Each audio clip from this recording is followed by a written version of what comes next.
एक घने जंगल में लाली नाम की लोमड़ी रहती थी, जो कि बहुत ही चालाक और चतुर थी। वह जंगल के सभी जानवरों को परेशान करती, जिसकी वजह से सारे जानवर लाली लोमड़ी से डरते थे। लोमड़ी की हरकतों से कोई उससे बात करना या उसके साथ रहना पसंद नहीं करता था। जंगल के बीचों बीच एक बड़ा सा तालाब था, जिसमें कई सारस रहते थे। उनमें से एक का नाम सोना सारस था।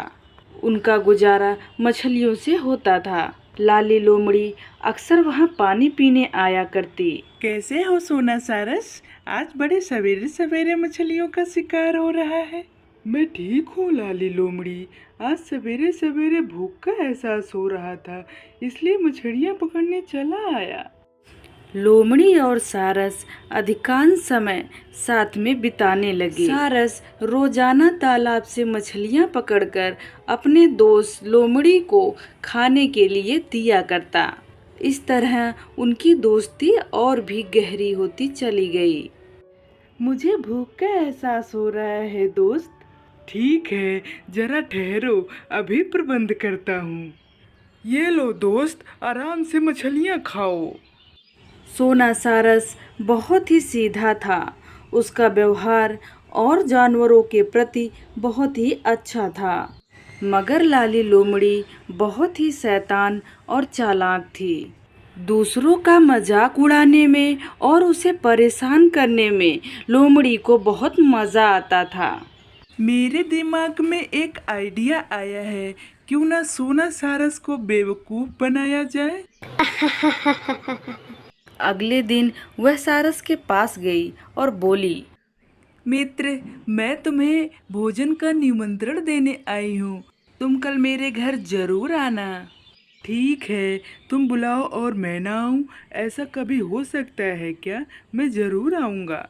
सारस बहुत ही सीधा था। उसने तुरंत हाँ कह दी और अगले दिन समय से लोमड़ी के घर पहुंच गया। दोस्त लाली, मैं आ गया। अरे वाह, क्या खुशबू है। आओ आओ सोना सारस, मैंने तुम्हारे लिए ही तुम्हारा मनपसंद मछली का सूप बनाया है।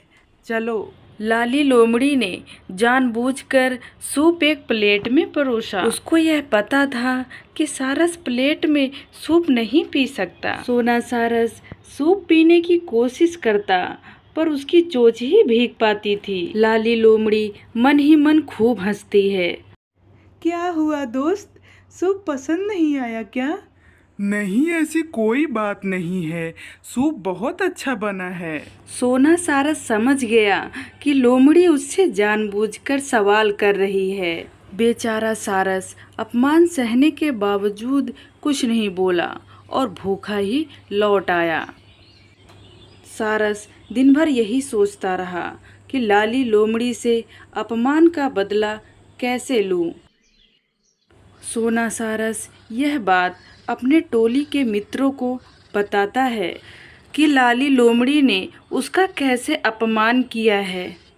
घबराओ मत दोस्त, तुम्हें किसी दिन लाली लोमड़ी को खाने पर बुलाओ और हमने जैसा बोला है वैसा करो। ठीक है, मैं ऐसे ही करता हूँ। अगले दिन सारस लोमड़ी को निमंत्रण देने के लिए उसके घर पहुंचा। दोस्त लोमड़ी, मैंने तो तुम्हारे घर पर खाना खा लिया, अब मेरी बारी। मैंने कल निमंत्रण रखा है, तुम जरूर आना। ठीक है सोना सारस, मैं जरूर आऊंगी। लोमड़ी झट से निमंत्रण स्वीकार कर लेती है और अगले दिन सोना सारस के घर पहुंचती है। अरे वाह, खुशबू तो बड़ी अच्छी आ रही है। सोना सारस, मैं आ गई। मित्र, मैं आ गई। ए मित्र, आओ आओ, तुम्हारा ही इंतजार कर रहा था मैं। सोना सारस ने लोमड़ी के साथ साथ अपने अन्य साथियों को भी बुलाया था। आज मैंने लोमड़ी के मनपसंद केकड़े का सूप बनाया है, चलो खाना शुरू करते हैं। इस बार सारस ने सुराही में खाना परोसा था, जिसमें केवल पतली चोंच ही अंदर जा सकती थी। सोना सारस और उसके अन्य साथी आराम से सूप पी रहे थे। सुराही पतली होने के कारण लोमड़ी का मुंह खाने तक नहीं पहुंच रहा था। अरे मित्र लोमड़ी, तुमने बताया नहीं सूप कैसा बना है। लोमड़ी को अपने कहे हुए शब्द वापस याद आ गए जो उसने सारस को बोले थे। मैंने भी तो कितना गलत किया, मुझे ऐसा नहीं करना चाहिए था। मित्र, मुझे एक बहुत जरूरी काम याद आ गया, मैं फिर कभी मिलती हूँ। देखा मित्र, दूसरों का मजाक उड़ाने वालों का यही हाल होता है। हमें कभी भी किसी का मजाक नहीं उड़ाना चाहिए।